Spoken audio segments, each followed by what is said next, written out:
Moriden Athluan.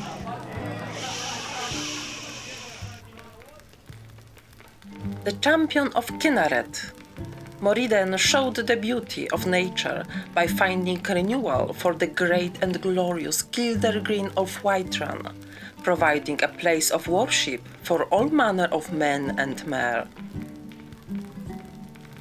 The champion of Daibella, the only man to enter the most sacred places of the temple in Markat and live. He, who found out the Daibellian symbol and returned her to the temple, so that all could hear the will of the great goddess.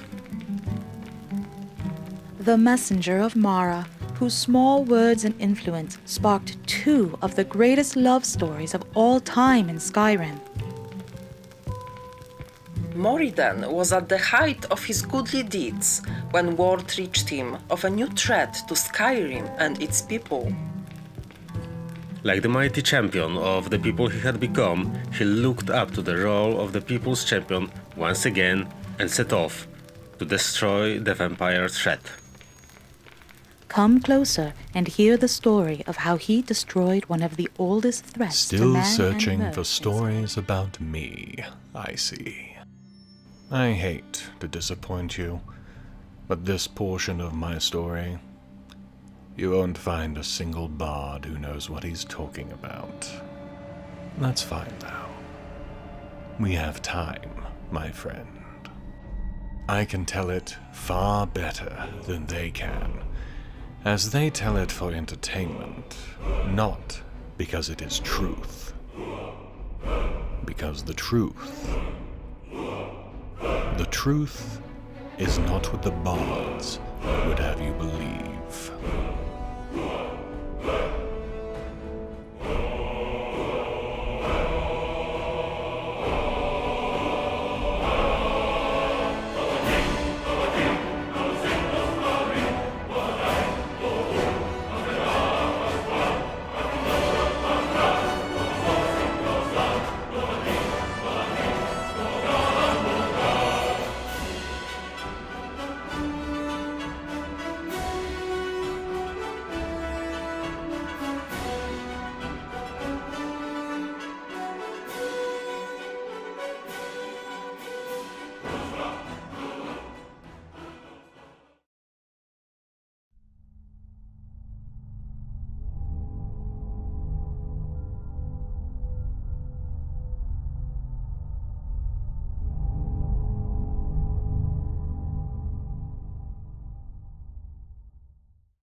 Six Suns Dusk, 4th Era, 201. We had to wait about an hour or so for the White File to open its doors to the public, and when it did, I found Nurelian in the upstairs bedroom, staring into a fire. Perhaps he was thinking of older, better days. Maybe he was hoping I'd get the file back to him in time before his obviously decaying health failed him. Regardless, it was a forlorn look, and one that I didn't make any better when I presented him with the damaged file that I had recovered from the cave.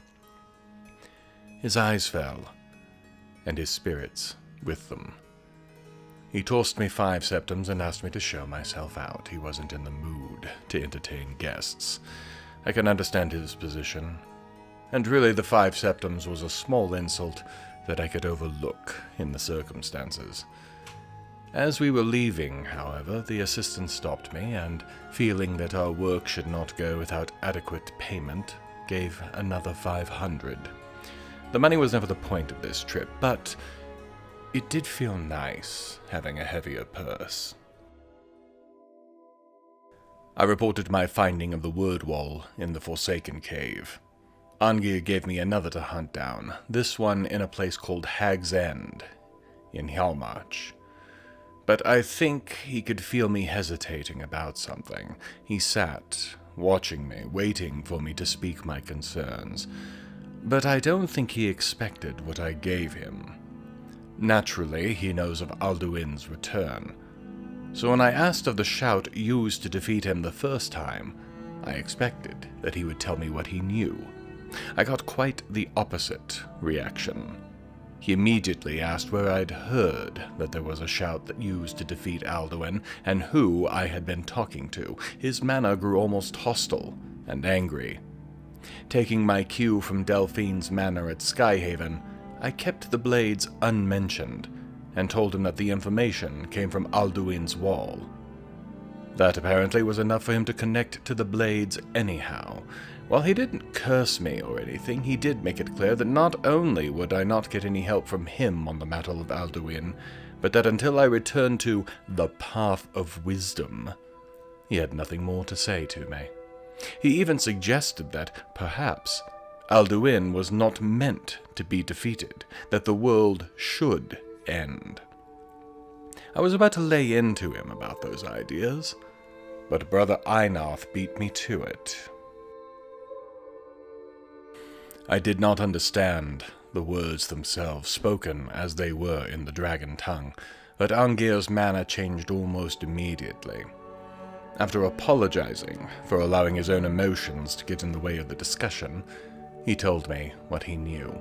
The shout in question is called Dragonrend, and none of them know any of the words to it, not that he feels their loss. He explained that to use a shout to understand it is to take it in as a part of yourself.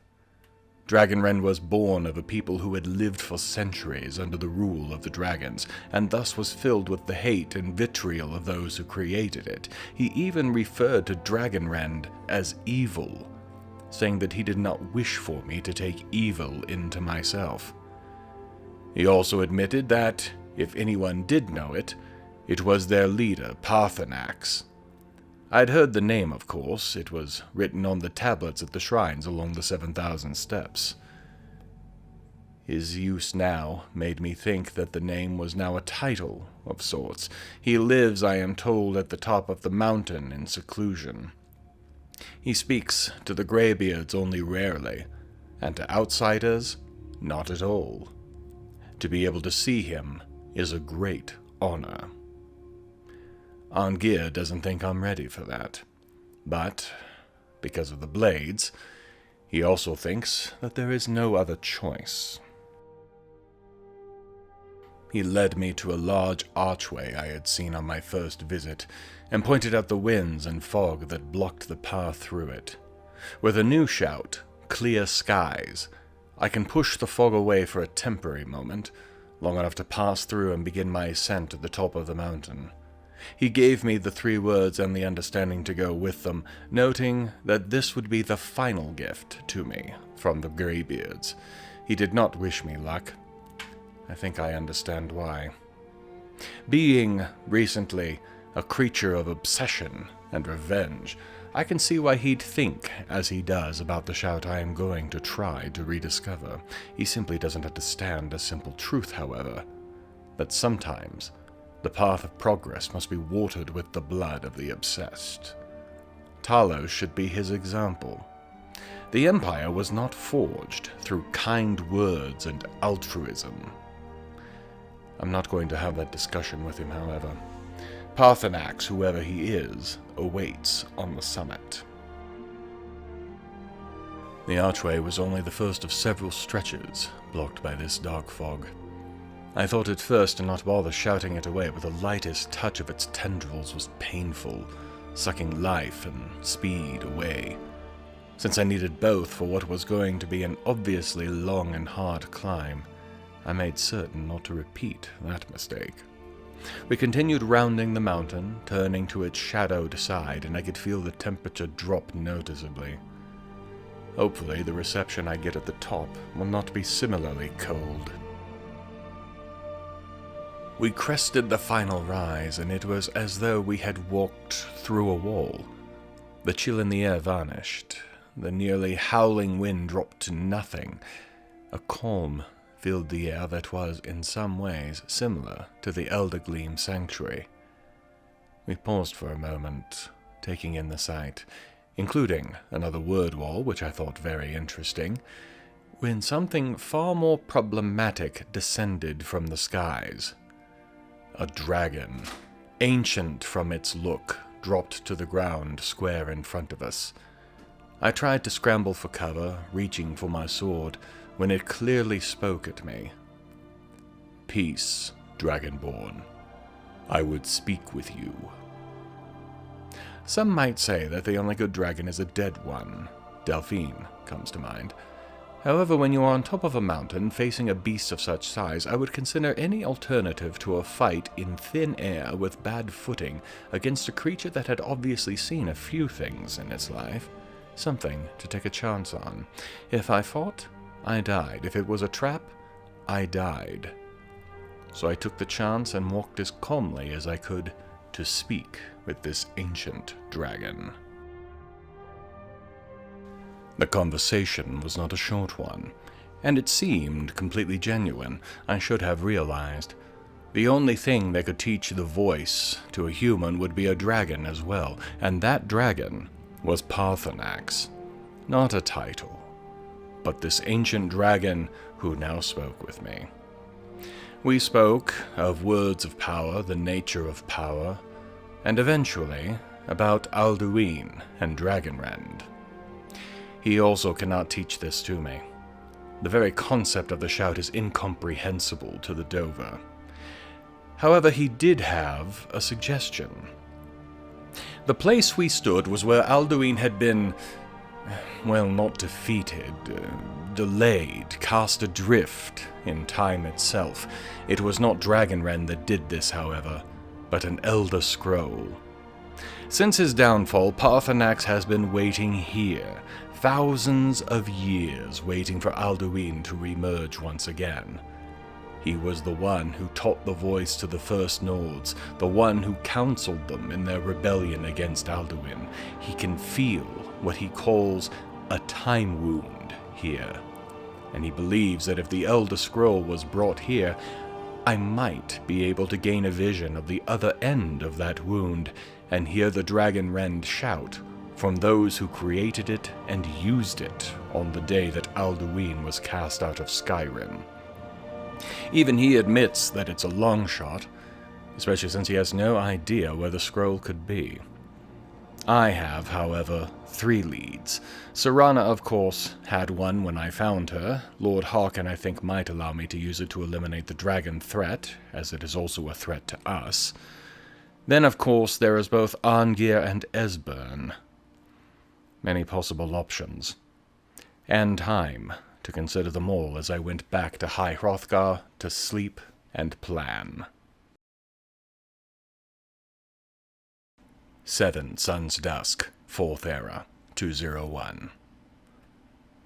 Arngeir was still awake when I arrived, and after we spoke of my meeting with Paarthurnax, he accepted that Dragonrend was a thing that I had to seek. He still wasn't happy about it, and as a result of that conversation, I now better understand the nature of the argument between the Greybeards and the Blades. The Blades, of course, were dragon hunters, but they didn't have limits. If it was a dragon, no matter what its stance was on Alduin, they killed it, carrying out a genocide against them. Arngeir even speculated that we might have allies against Alduin now if they had not hunted them to extinction. The Greybeards, on the other hand, see them as a font of knowledge. Of course, with only Paarthurnax as the example, it is not exactly an altruistic view. I'm not sure where I sit on this matter. On the one hand, the world was enslaved, on the other, they are the children of Akatosh, literally, from the way that Paarthurnax spoke of it. Do they not have the right to survive as any other? A matter to ponder on, but not one I think I'll be able to influence much. No words of mine will stop the Blades, and Delphine, from taking up their old crusade, and no amount of convincing will get Arngeir to not try protecting those that now remain. As for the Elder Scroll, the most likely trail will be at the College of Winterhold. Serana had thought the Moth Priest might be there as well, but as we know he's already been picked up by another of Lord Harkin's men, it may be more beneficial to gather the priest first. For all we know, the scroll we need is already in hand. The note indicated that the priest would be held at Four Bears Holdout, a small cave not far from where the priest was captured. That was on the other side of the province, of course, but with our horses we covered the distance quickly. The only minor stop we had to make along the way was in Rorikstead, where another dragon decided to harass us on the road. The new Whiterun Guard are impressive. They coordinate fire, they worked well with each other, and I had little to do in the fighting apart from the soul absorption afterwards. Irileth and Chaos are doing good work in Whiterun, training the new members of the Guard. When we arrived, there was a curious set of rocks and plinths set out just outside its entrance. Something about it tickled my memory. And a few moments later I had it, a book that I found in Silent Moons. The day Lydia died. Lydia.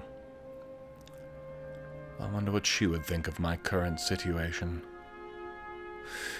The book claimed there were 3 monuments that, when activated, would allow a sealed door in the camp to be opened. I hadn't been thinking clearly at the time, or I'd have put more effort into this, but this set of rocks does match one of the 3 mentioned in that book. When I activated it, a beam of light lanced out across the landscape, in the general direction of Silent Moons, if I'm not mistaken. I'll have to look into the other 2 when I have a chance. The interior gave me much the same feeling as the crypt at Dimhollow. This is something far older than the standard Nordic ruin. As interesting as that might have been, however, it didn't take me long to realize that something was off. As a vampire, I have learned to see the heat of the living. It's been handy a number of times in recent days. The thing is that vampires aren't living. I could see forms walking the walls of this place, and if they were vampire, as they should have been, according to that note, then I should not have been able to see the heat. And I did. Not only that, but dogs, not death hounds, as Lord Harkin prefers we use, were also roaming the grounds. I fear I may have almost left this for too late, but the giant glowing shield at the other end of the ruin suggests that there is still time to retain the priest. Plus, if I'm right, those who man the walls are likely Dawnguard, which means removing more of our enemies as well. There were 3 of the Dawnguard and an armored and tamed troll surrounding the energy barrier. And from the shouting and yelling just before I revealed myself to them, they had no idea how to remove that barrier. The priest, though, is definitely inside of it. Assured that I was not wasting my time, I took my vampire lord form and emerged from the shadows to wreak fear and death among them. The feast did not take over long, though one of them did put up more of a fight than I'd expected. Likely their leader. Or some rookie who just got very lucky. We found the remains of Malchus not far away, and that put the last bit of the story into place. The Dawnguard, also looking for the priest, had tracked Malchus here and ended him. A search of his body revealed a stone that pulsed with energy, likely the key to dropping the shield. I consulted briefly with Serana, who knew somewhat about this kind of magic, and then we lowered the barrier to claim our prize. The prize made his best attempt to not be one. His attempts at fighting me, however, were about as ineffectual as you might expect from a man who spends his entire life in seclusion. Batting his attacks aside was not difficult. I seduced his mind and made him my thrall, getting a free meal in the process. His mind now captured by my will, I sent him to Castle Volkihar, where I will be going myself shortly. I reported my success to Lord Harkin, emphasizing the weakness and incapability of the Dawnguard directly, and Malchus indirectly. His eyes might have tightened slightly when Malchus was mentioned, especially since I made him sound like a complete incompetent. I mean, how else to explain his inability to fight off the Dawnguard when I crushed them so easily? But the Lord made no further comment. He did seem more approving when I showed the Moth Priest to him, my new thrall. The Elder Scroll was fetched and given to the priest, and I commanded him to read the scroll and reveal the prophecy contained within. Of course, I was also hoping this might be the same scroll that was involved in Alduin's banishment, so I was listening particularly closely. At my command, the moth priest unrolled the scroll and began his reading. There was much that he saw, but there are 3 key elements to what we all bore witness to. First, there is a bow involved in this somehow, one that the priest referred to as Auriel's bow. More than that, he was not able to say. Second, the prophecy that Harkon sought. Among the night's children, a dread lord will rise. In an age of strife, when dragons return to the realm of men, darkness will mingle with light, and the night and day will be as one. Third, and finally, it told that more information was to be found on these actions in 2 other scrolls, one that contains the ancient secrets of the dragons, and a second that speaks of the potency of ancient blood. I had figured rather quickly that this was not the one I sought, but the final revelation made it clear that what I was looking for was needed for this prophecy to be known to my lord as well. This serves both our purposes. I turned to my lord to hear his will on the matter, expecting that I would be sent out to locate these 2 scrolls. Who better to give the task to, after all? A fair passing number of tasks are now all laid out before me. Lord Harkon was less than impressed with the prophecy, saying that it was not helpful. He did know both of the scrolls mentioned, however. One of them, the one speaking of blood, was stolen at the same time that Serana was sealed away with hers. The thief, as one might guess, was his traitor wife, Valerica. The second was lost deep in a Dwemer ruin, he recalled, but he knew no more than that. I have been assigned to recover both scrolls, of course, but that is only part of my assignment. I have also been instructed to go to the southwest, no specific location mentioned, and seek signs of our clan's patron, Lord Molag Bal. Lord Harkon has felt his lord's presence and the feeling of a call for one of his followers. I have been chosen to deal with this situation as well. Left alone, Serana pulled me into a darker corner and spoke in hushed tones. After conversing for a few moments, we developed a lead on where the blood scroll might be, or, at least, a way to maybe find Valerica. Serana was told that after she was sealed away, her mother would hide in a place that he would never look. Who would think to look under his own nose in plain sight? This castle is ancient. Surely there are places one could hide. Serana paused when I suggested it, then became as excited as I've ever seen her when talking about her mother. There is a second entrance to the castle, one that would allow us to search for Valerica without Harkon being aware of it. Serana will be at the docks of that entrance when I am ready, and we will start our search for the first scroll then.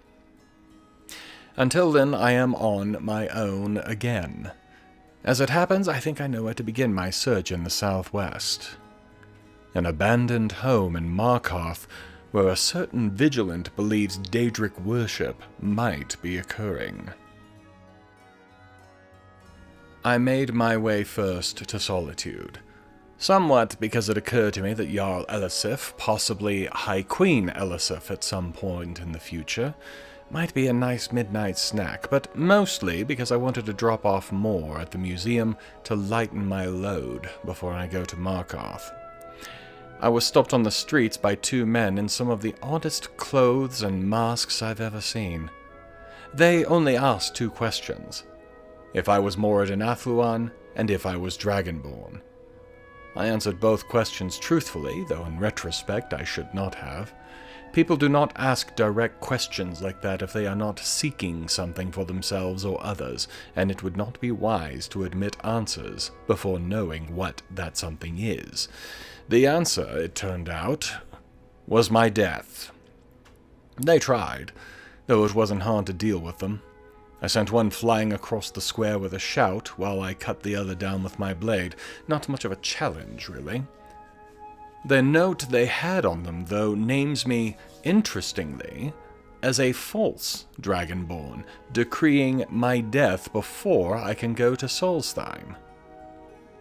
I have no intention of going to Solstheim, so whoever this Mirak is, he has no need to worry about me. I might have taken offense to this kind of random attack a few weeks ago, but the attempt was so pathetic that I can't imagine this was anything but a thinly veiled attempt to execute the two involved. I plan to more or less ignore this until and unless it becomes more problematic. 8 Suns Dusk, 4th Era, 201. Elisef's blood wasn't the powerful stuff I had hoped, but my visit to the Blue Palace was not uneventful. A Khajiit apparently knows enough of vampire lore to recognize me as such, though somehow, not the court mage. We exchanged a small nod when we saw each other, but no more, and challenged me on her beliefs about vampires.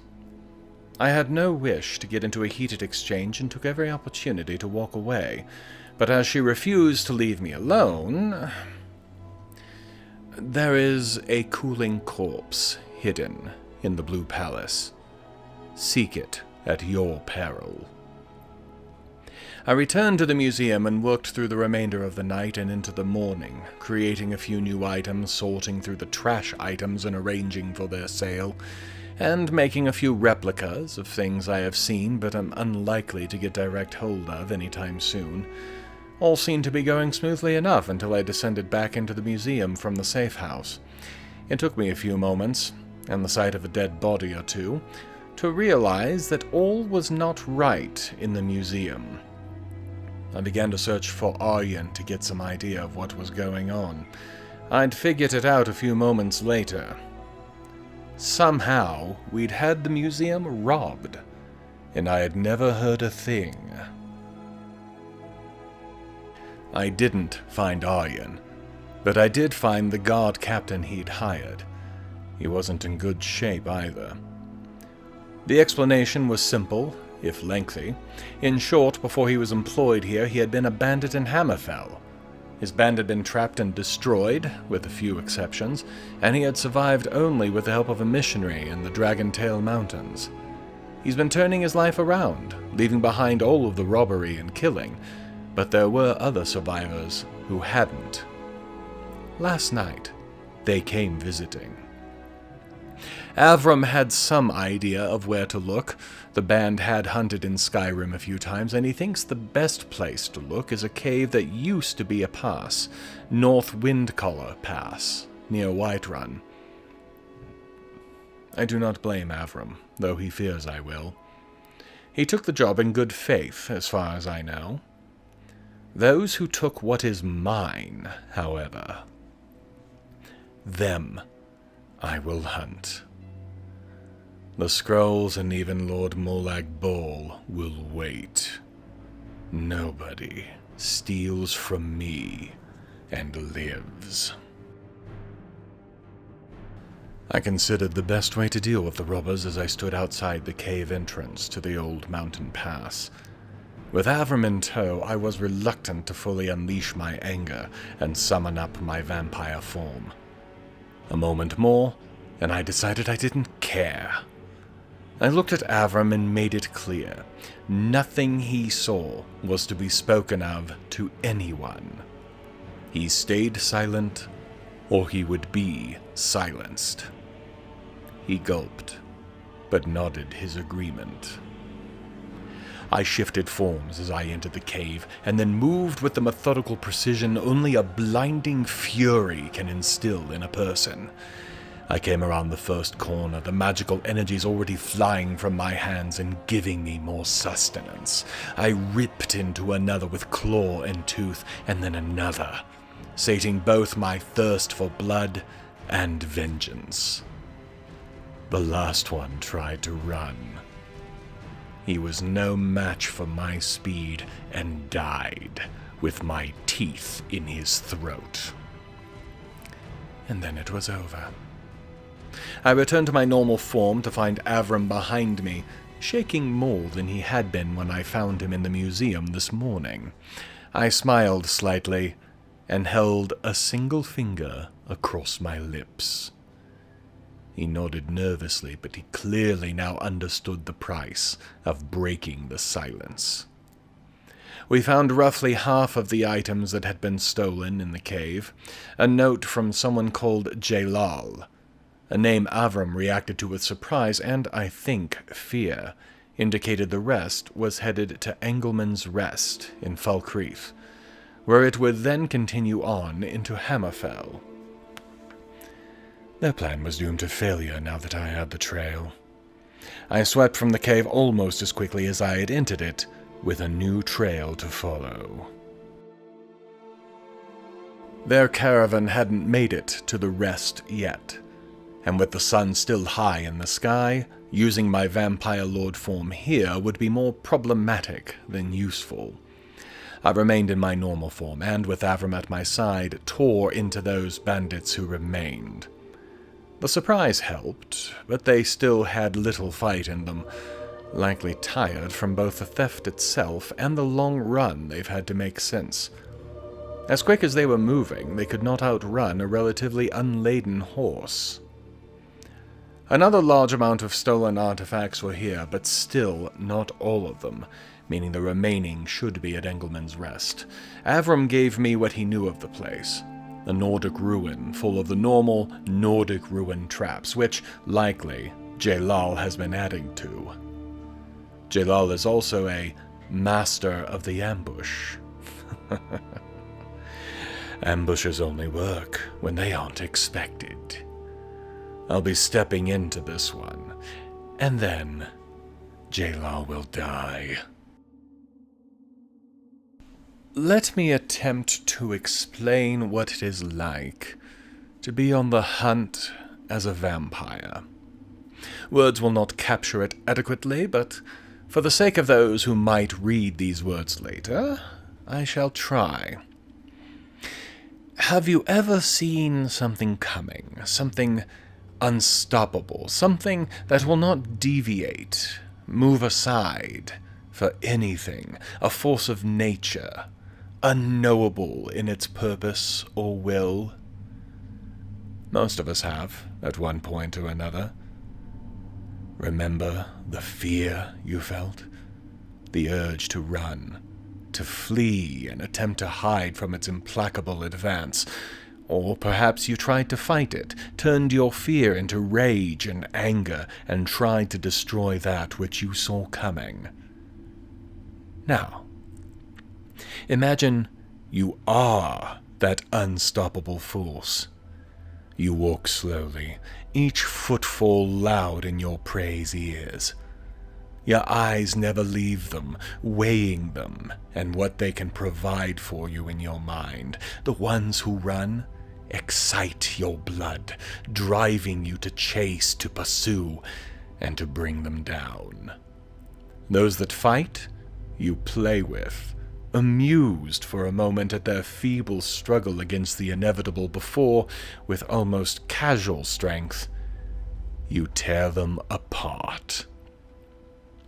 All that fear, you see, your mind feeds upon it almost as your body feeds on their blood. The hunt is sweet, as nothing else is, the rewards as fulfilling as anything you might be able to imagine.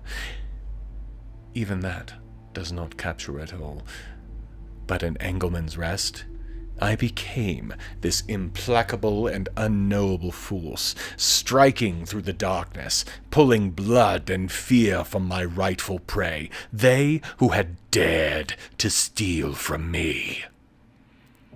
They paid the price in fear and blood and death.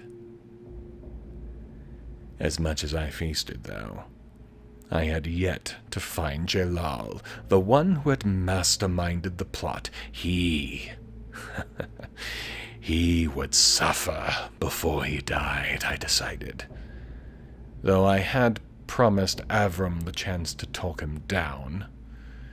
Why he wanted to even bother, I could not fathom. but I would honor that promise. I remembered what Avram had said of Jalal and his love of ambushes. When I entered the room with its sunken main floor and surrounding high passages, much of them hidden in shadows but with the main floor bathed in bright light, I knew it for the ambush site. Jalal could not resist such a location, I was sure, and I could almost sniff him in the room. I shifted to my heat vision, and sure enough, half a dozen men and women waited for the signal. I smiled to myself, tempted to begin the slaughter, but I remembered the promise I had made. I reverted to my normal form and, with Avram a step behind me, we sprang the trap. As I knew he would, Jalal emerged dramatically from one of the upper passages and spoke with Avram. I knew in an instant why Avram had wanted the chance. I could hear it in Jalal's voice, the way he pronounced his words, the pacing and delivery. They spoke almost identically. The kind of similarity that only happens between family. This was confirmed moments later, Avram trying to talk down Jalal, and Jalal trying to get Avram to rejoin the band. Neither would get their wish. Once Jalal realized this, he renounced his blood ties to Avram, and, since they were no longer brothers, the only thing he could do was end Avram's life. The slaughter began. They had far superior numbers. I, however, was simply superior. One by one, they fell, their blood torn from their bodies at my will to fuel and sustain me, claws rended, teeth severed skin and vein as I tore through them all. Jalal I saved for last. He was already severely weakened, on his knees on the floor, when I slowly stalked up to him.